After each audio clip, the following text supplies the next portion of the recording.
Halo, selamat malam teman-teman semuanya. Perkenalkan, nama lengkap saya Epifanis Jole, NIM 1703030059. Saya kuliah di Universitas Nusa Cendana Kupang, Fakultas Ilmu Sosial dan Ilmu Politik, Program Studi Sosiologi. Oke, pada video kali ini saya akan mereview buku Sosiologi di Usia Internet pada mata kuliah Sosiologi Terapan.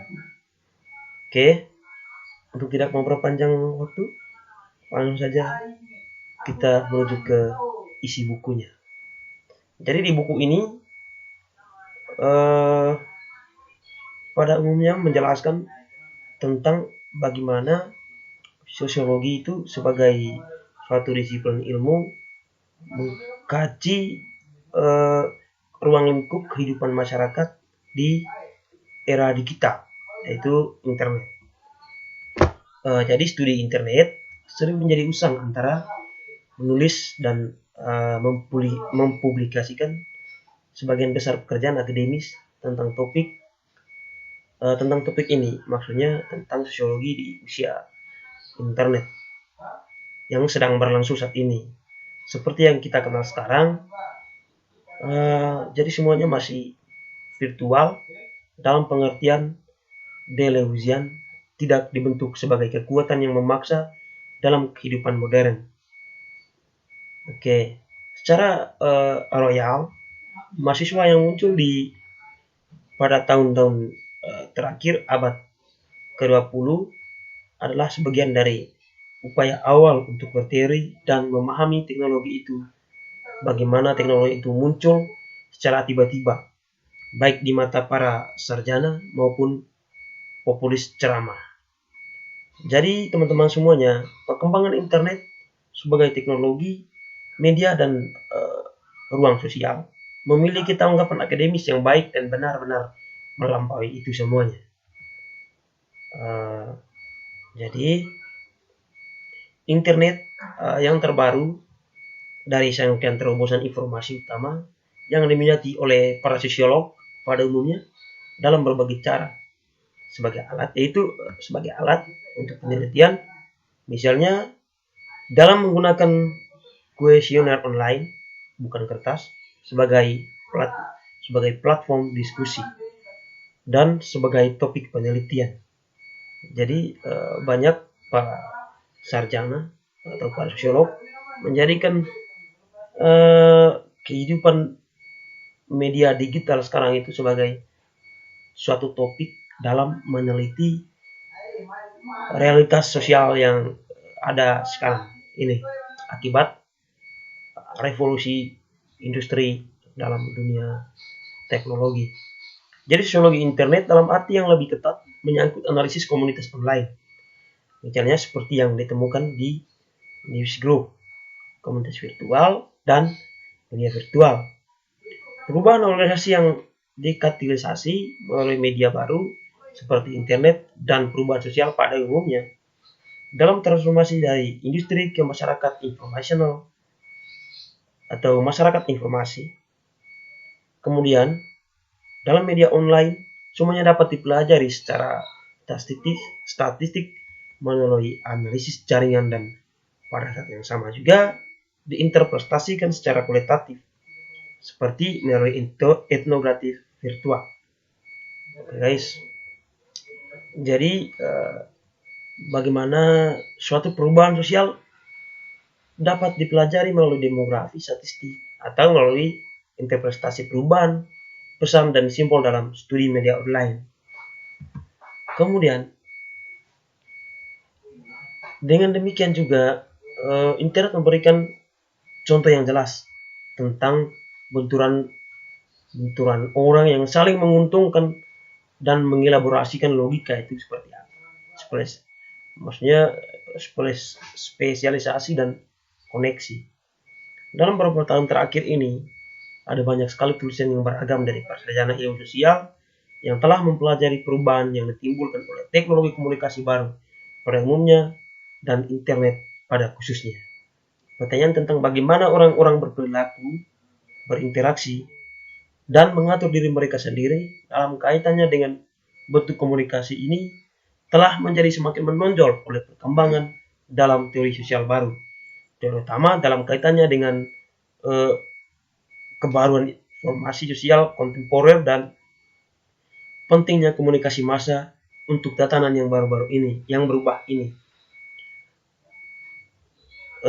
Untuk siswa yang baru mempelajari teknologi dan masyarakat, ada serangkaian klaim yang membingungkan dan ada juga klaim balasannya yang mewakili spektrum kepekaan teoritis, meteorologis, dan kritis dalam kaitannya dengan dunia internet.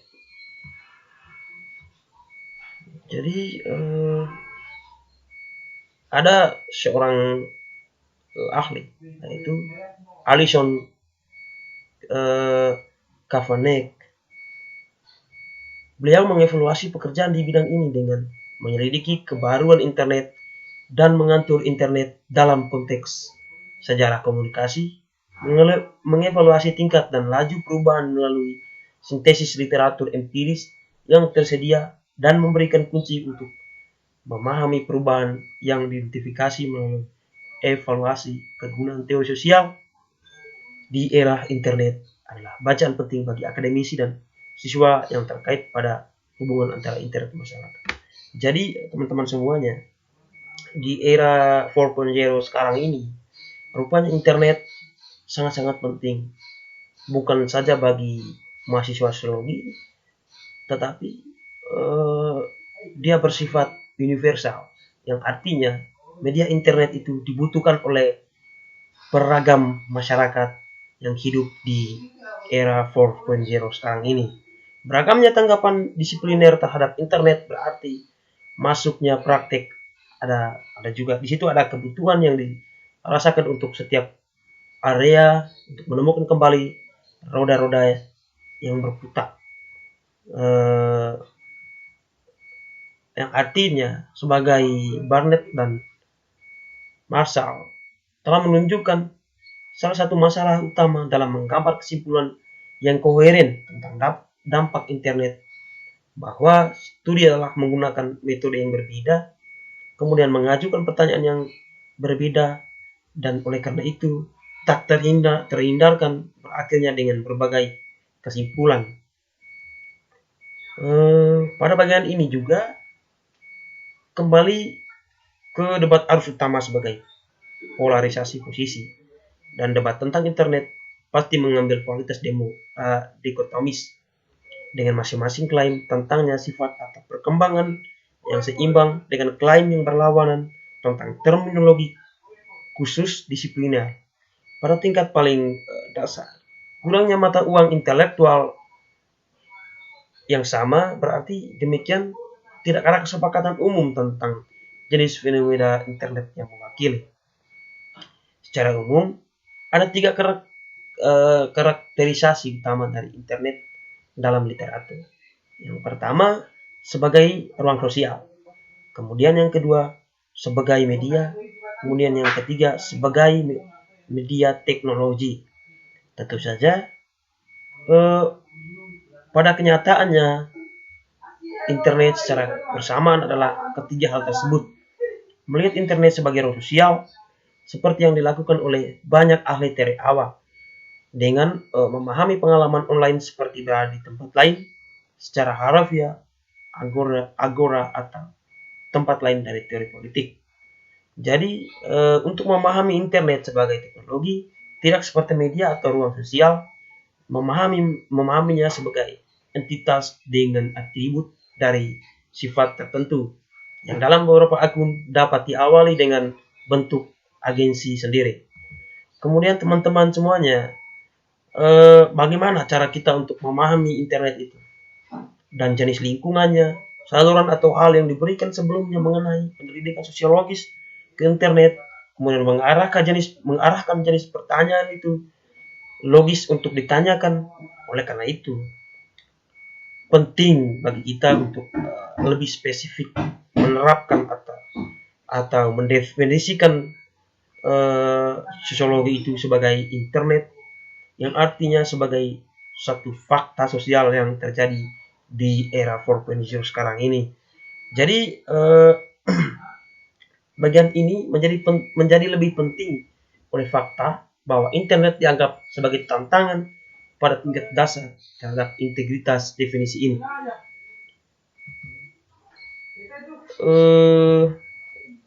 Jadi teman-teman, di sini ada jenis komunitas. Di situ ada semacam pengaruh terhadap bentuk dan gaya komunitas yang bersangkutan, antara lain yaitu yang pertama infrastruktur teknis sistem, kemudian yang kedua kecepatan koneksi, yang ketiga organisasi, yang keempat ada bahan, dan yang kelima ada tujuan kelompok. Jadi kemudian yang berikutnya ada substantivisme. Jadi di situ ada teori Karl Marx. Dia memahami kekuatan teknologi sebagai kekuasaan atas tindakan dan struktur sosial dalam posisi substantivis, dan sebaliknya menempatkan otonomi yang diklaim pada tingkat dunia kehidupan, anak hidup sosial, tempat makna diproduksi. Jadi tradisi substantivis berkembang dari karya Habermas dan Heidegger.